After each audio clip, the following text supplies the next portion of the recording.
In China's Forbidden Court, one perfect night can still get you killed before dawn. Beijing, winter 1536. A palace scribe stands in the frozen Forbidden City. Lanterns smoke on wet silk. Heat hides under perfume. Ink on his brush smells of iron. The Son of Heaven waits. The eunuch master nods. The grand consort does not blink.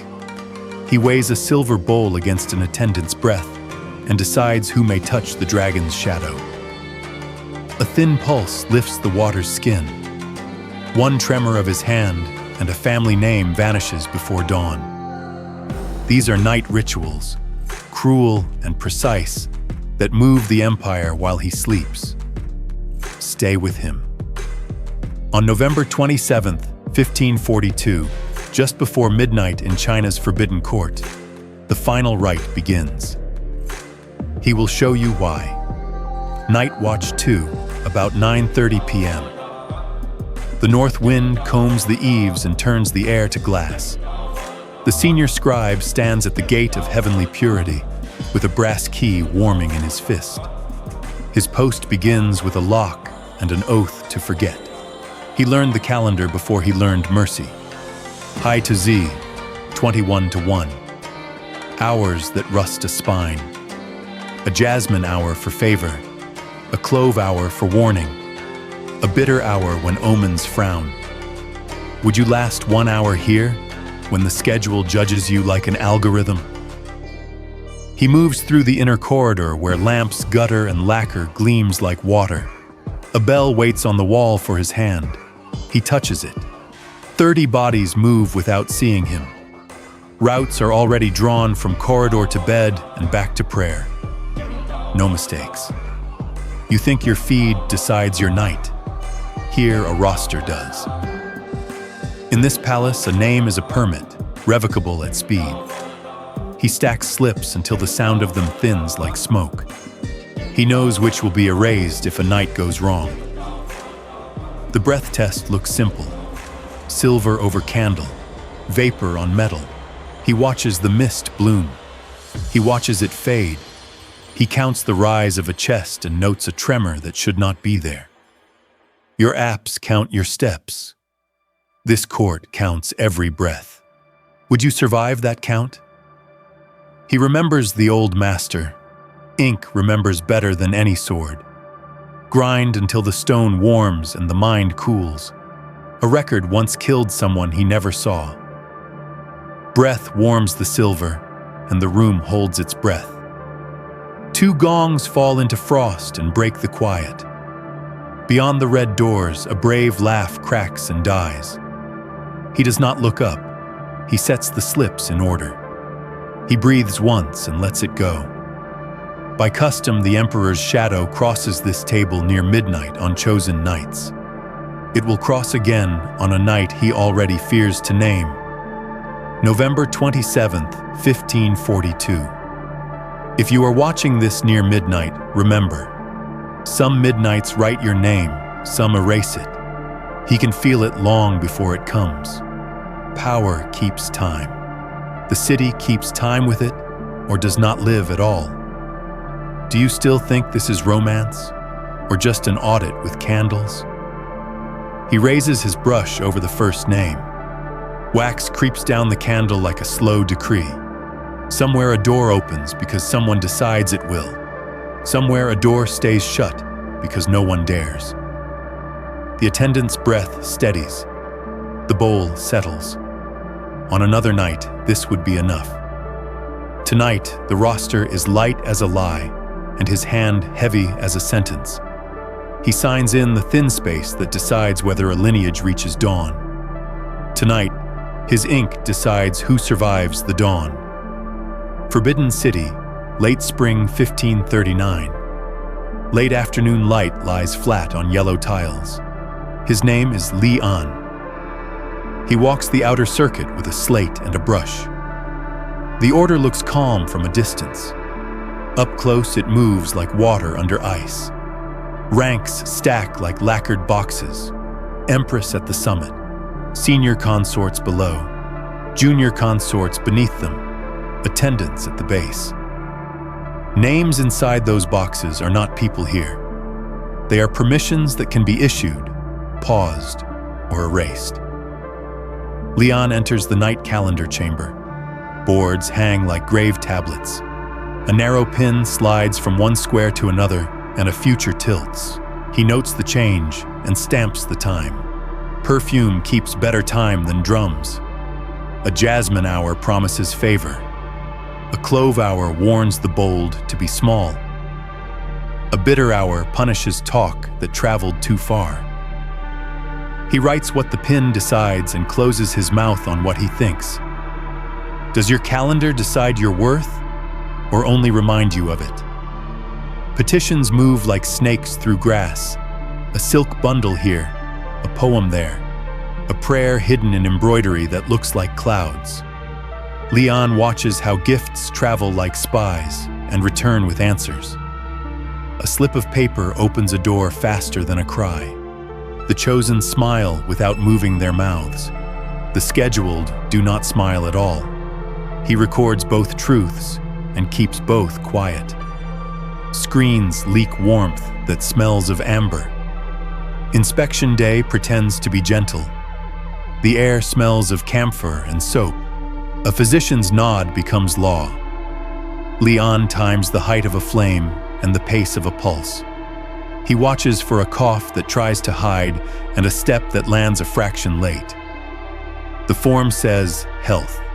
The room smells like fear wearing clean clothes. Metrics live here too, only written in incense and ink. Punishments of favor do not always look like punishments. A fan withdrawn, a ride canceled. A seating moved closer to the cold palaces by the width of a single folding screen. Gratitude makes captives. Envy makes witnesses. Leon writes down neither word. He writes the rearrangement, which is the same thing with better manners. Like a feed that shuffles who you see and who disappears. The roster does it with the softness of silk and the finality of ink.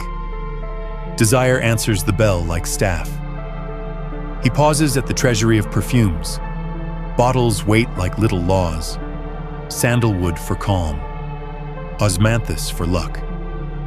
A sharper bottle never travels without trouble. Its trail turns heads 2 corridors away. Leon labels shelves the way a quartermaster labels swords.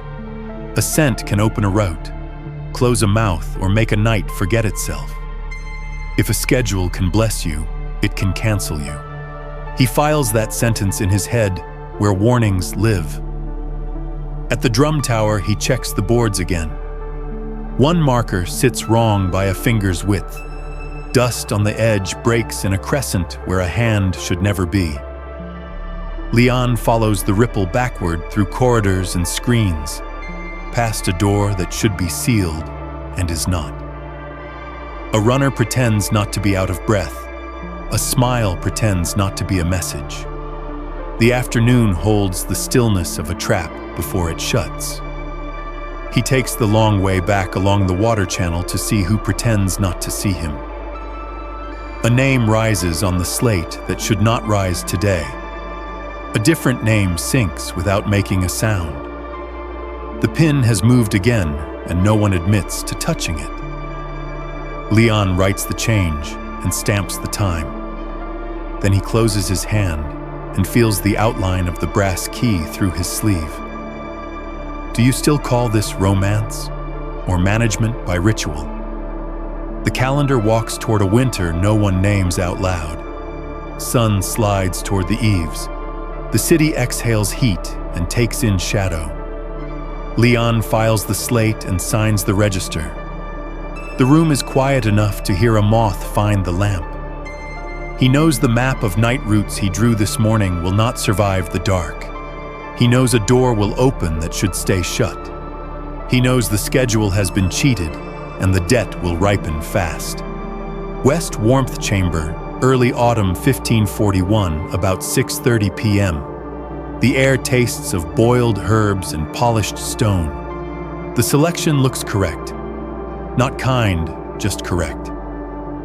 Floors shine. Brass bowls line up like coins. Water steams in square basins that make soft clouds against the screens. Leon stands where scribes stand, close enough to see everything and far enough to be blamed for nothing. Steam beads on skin and refuses to leave. Bathing runs like an audit. A matron names each step: hands, hair, arms back. A towel lifts and drops with the rhythm of a stamp.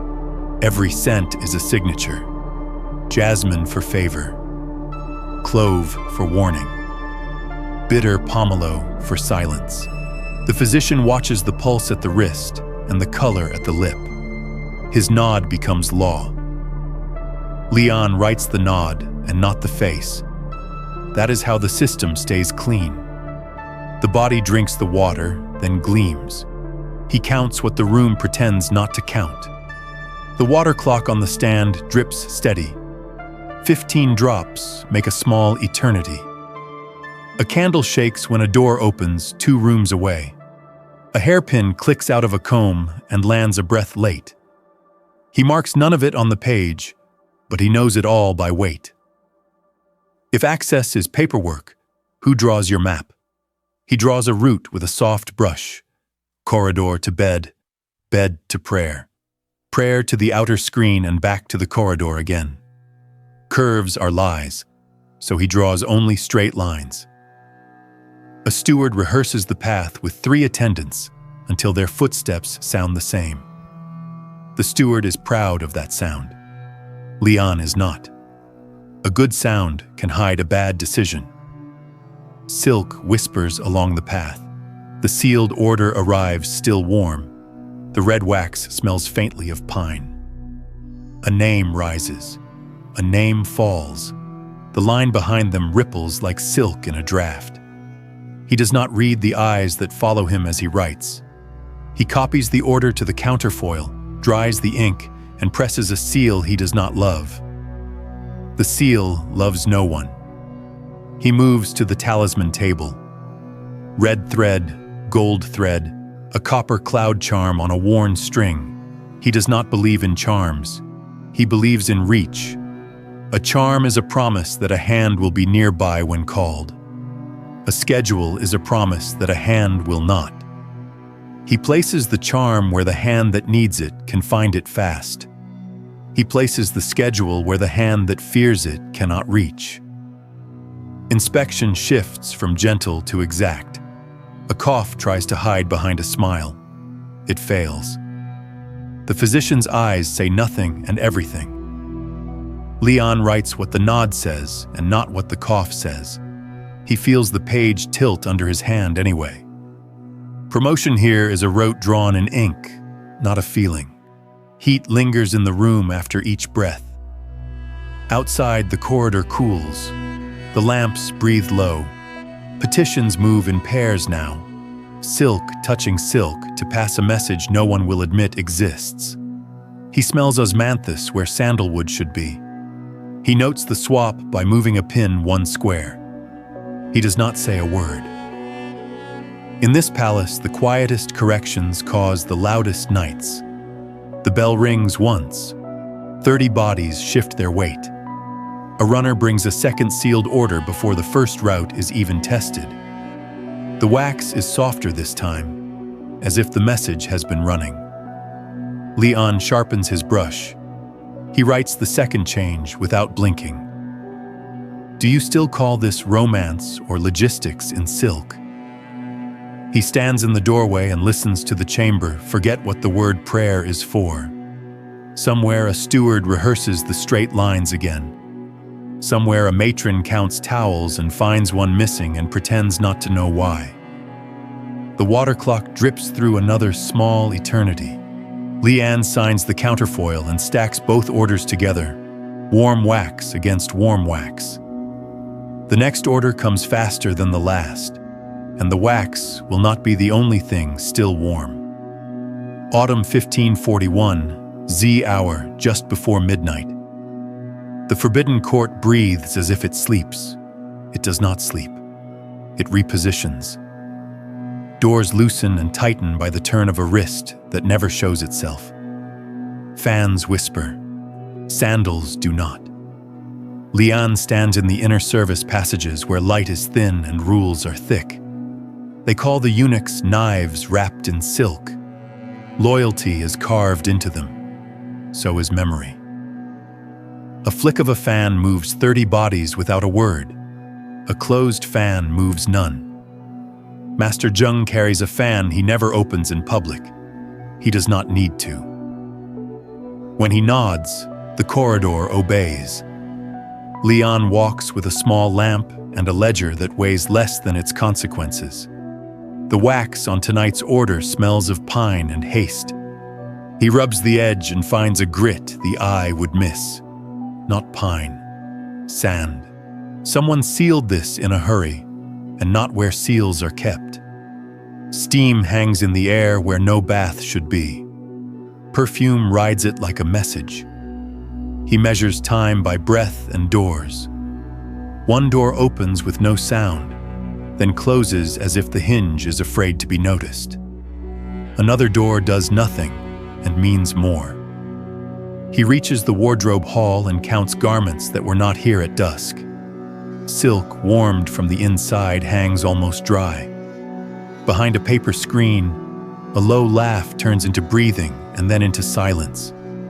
The room becomes a mouth that decides not to speak. If your office runs on approvals, who approves the approvers?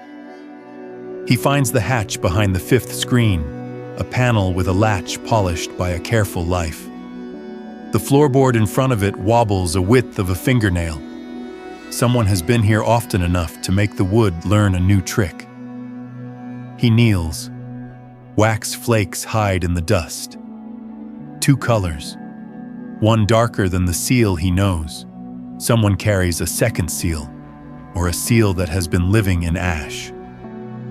Master Zheng appears with a lamp that makes no smoke. The schedule is late, he says, as if lateness is a mispronunciation and Lian has made it. Lian lifts the ledger just enough to explain and not enough to apologize. Master Zheng nods, neither approval nor warning. He places the lamp near the hatch without looking at it. The light finds what he refuses to name. Desire floats through the corridor like a minor god paid to arrive on time. Amber still clings to a sleeve. Heat lingers where two bodies stood close enough to share a future they do not own. Master Zheng moves the fan a finger's width, and 3 attendants appear from nowhere. They take positions that make a story look like procedure. Lian writes down the positions and not the story. The bell in the distant court gives one small breath of sound. Not a ring. A reminder. High to Z, 21-1, is almost done counting itself.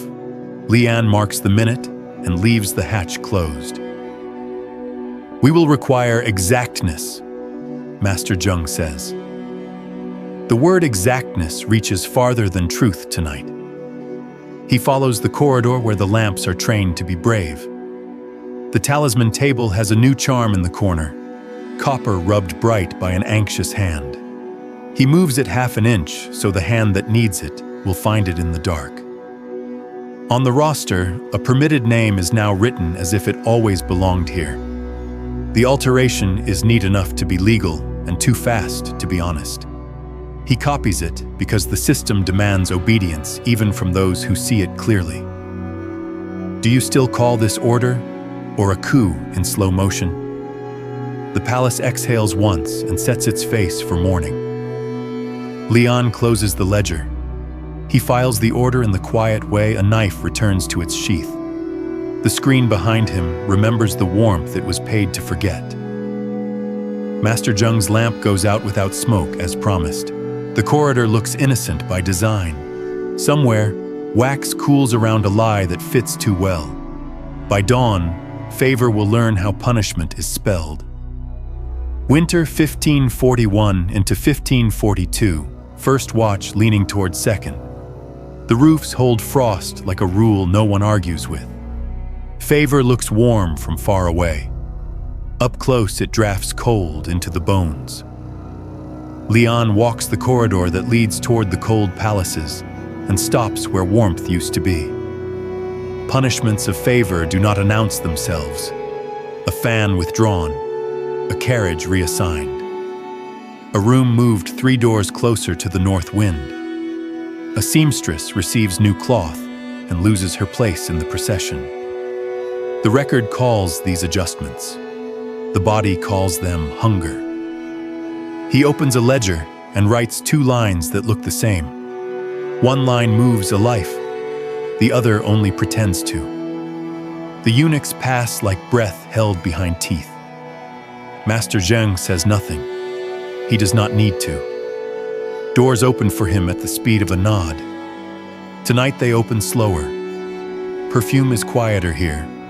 Osmanthus loses courage. Musk thins to memory. Silk forgets what it was woven for and learns to be a blanket. Desire still knocks, but softly and late. The bell answers without ringing.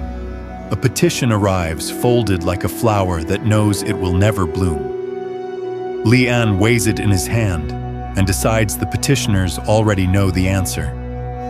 He files it under a number that will take a week to find. Mercy is not a column in this book. Would you still want the Emperor's notice if you had to carry it through winter? He walks the inspection route with a physician who counts pulses as if numbers can forgive. The physician's nod is law again. The air smells of camphor and something warmer trying not to be noticed. A cloak waits on a screen where no cloak should be. The screen learns to be a wall. At the treasury of perfumes, the bottles look smaller, as if fear has drunk from them. One label is turned a fraction to the left. Not accident. Apology. A sharper bottle leaves a trail that turns heads 2 corridors away and then pretends it never passed. Desire answers the bell like staff. 2 attendants rehearse gratitude and fail to make it look natural. Leon records the attempt anyway. A steward replaces a cushion with another exactly like it, but colder. A lamp is moved 1 hand's width lower, so a shadow will fall different, and a face will be read wrong. The roster keeps time with these changes, the way a drum keeps time with a march. If attention never ends, what does it cost to keep it? The order arrives folded once and sealed twice. Wax cools around a neat lie. Correction, it says. A night of correction. Leon copies the word and the hour, Z creeping toward midnight. He feels the ink thicken, as if it understands the work it must do. He walks the last hall alone, listening to the building decide who belongs to morning. The cold palaces breathe the slow breath of rooms that remember too much. Snow begins without sound. A door that used to open for warmth opens for procedure instead. He stands with the ledger against his chest until the minute turns. Then he writes the name of someone who will learn that favor is a trap that waits until you stop looking at it. By dawn, the trap will look like policy, and the policy will look like weather. Early 1542, third watch, about 20 minutes past midnight. Tonic steam hangs in the air like a new law. The almanac lies open to an auspicious page. The characters are neat enough to look merciful. They are not. Leon stands by the dragon bed's outer screen with a roster that weighs as much as a verdict. Physicians pour dark liquid into small cups that shine faintly. The liquid smells like dates and iron and something that refuses to be named. A cup warms a hand warms a cup. A schedule warms a future it thinks it owns. The room believes in omens because omens believe in rooms like this. He measures flame height with a stick scarred from other nights. The flame bows when a door opens 2 rooms away and stands up straight again when the door decides to be innocent. A scribe from another hall whispers the hour and leaves without a footstep that anyone will admit hearing. The dragon bed waits as if waiting is a virtue. Do you trust luck or a calendar written by men who profit from it. A matron counts breaths for the record. Silver over candle, vapor on metal. The old test that pretends to be new each time. Breath warms the silver, and the room holds its breath. The physician nods at a rhythm and declares it fit. Fit is a word that covers many truths with one blanket. He lays the roster where the emperor's shadow. The matron whispers a charm that makes the time sound kind. Leon does not write the charm. He writes the time. When a cure is a leash, who holds it? The corridor outside smells like amber and soap. A trail of steam runs out from a bath that ended earlier than scheduled, and then pretends it never happened. A copper charm sits in a corner where it was not yesterday. He moves it half an inch, so the hand that needs it will find it in the dark. Inside, the dragon bed keeps its secrets, the way a vault keeps its coins. The shadow crosses the roster on schedule. The emperor drinks what he is told to drink. The room breathes like a clerk signing papers. When the shadow leaves, the roster weighs less. Leon's hand weighs more. He signs the counterfoil and files it in a place he will be able to find fast if someone decides to forget it exists. If you are watching this near midnight, remember, some midnights pretend to heal while they bind. The corridor cools. The omens are satisfied. The men who profit from them will sleep well. The people who must obey them will not. Mid-1542, evening, paper screens breathe in and out with the heat. Gifts travel like spies and return with answers. A poem sewn into a sleeve says nothing aloud and moves more bodies than a speech. Leon stands where the corridors cross and pretends to be furniture. The forbidden court listens without blinking. Rumor wears perfume and walks with purpose. A laugh drips a message. A glance pulls one back. Two names that should not meet occupy the same stretch of air and do not see each other because seeing would be work. The roster looks calm. The people do not. Leon moves through the evening counting what cannot be counted. Grievances carry the weight of coins wrapped in silk. Gratitude carries chains you cannot see. He writes the movement of cushions and lamps and finds the shape of a plot without a single villain he can name. The palace prefers stories with one villain. The palace gets bored when stories refuse. What would you trade for one night of safety? He notes the change in incense. Osmanthus, where sandalwood should be. He notes a torn thread on a sleeve and a bead of water that should have vanished an hour ago.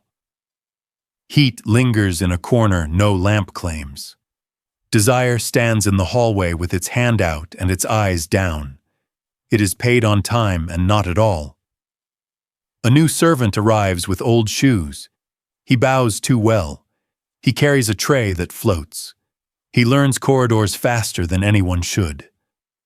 Master Zheng watches him without moving his face and moves 3 other people instead. The roster adjusts as if it thought of this first. Silence costs more than speech tonight. A woman who always sings while working does not. A steward who never turns left and finds a wall he did not expect. A petition that ought to arrive before dusk arrives after lamps are lit and says it left on time. Leon files it where delays go to be renamed. If silence had a price, would you pay it? The night closes like a fan and opens again because nothing is decided.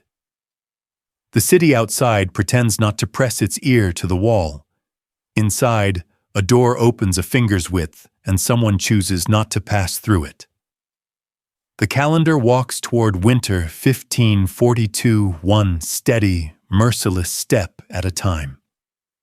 Leon draws a line across the page and makes room for the name that will move next. He does not know which name yet. He knows it will cost more than it is worth, and buy less than it promises. Late summer 1542. The archive is warm and sour. Paper holds heat like a grudge. Leon sits at a desk that has survived men braver than him and men more careful. A box opens with a sound like a breath, deciding not to be taken. Inside are records that should not exist, or should not be read together. The Forbidden City files its nights like taxes. He reads a notation that kills a house if written, and kills a witness if omitted. The law requires detail. Mercy requires fog. The empire requires both and calls that balance. He sharpens a brush and lets the point hover over a line that will not forgive him either way.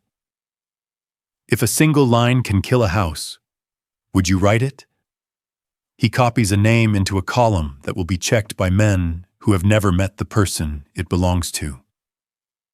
He leaves out a small mark that would make the column ring like a bell. He adds a time that is true and a place that could be. He tells himself the page is honest enough to pass and dishonest enough to spare. He does not know if that is courage or neatness dressed like mercy. The room smells of ink and old silk. A moth finds a lamp and decides against it.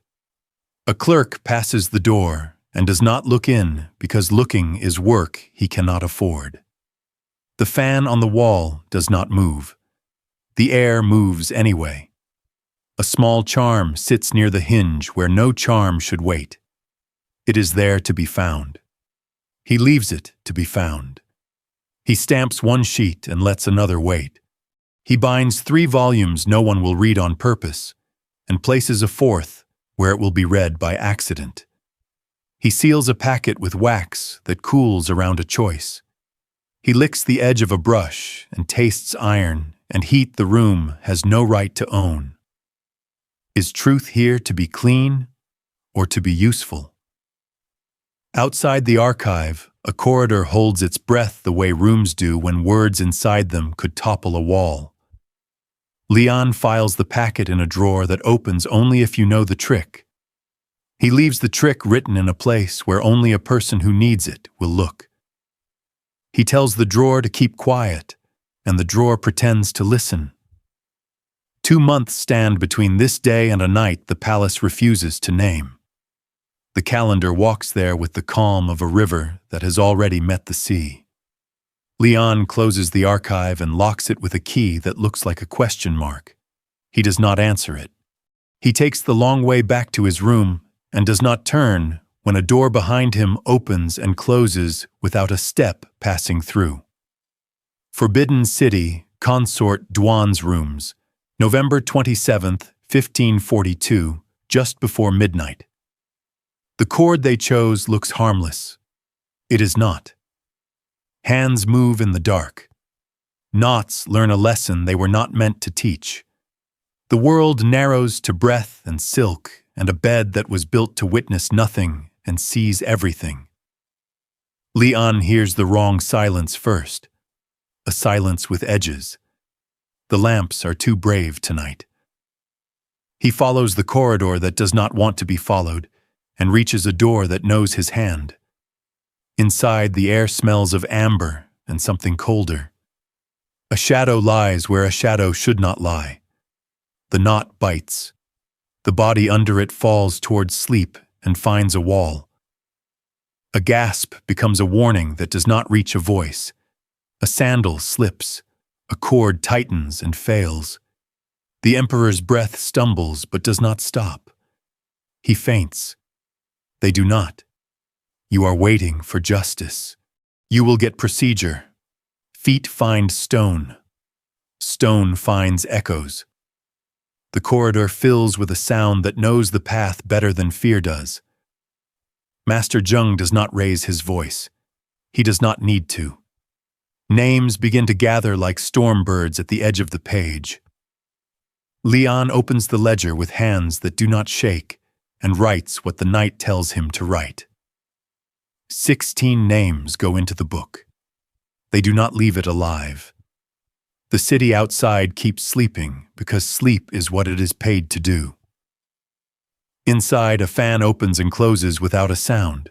A lamp goes out without smoke. A witness becomes a clerk because surviving the night requires writing it down. What is mercy here? Silence, or an extra line in the record? By the time the first gong thinks of morning, the room that tried to be a tomb is only a room again. The cord lies on a table with nothing to say for itself. The emperor breathes a careful, angry breath.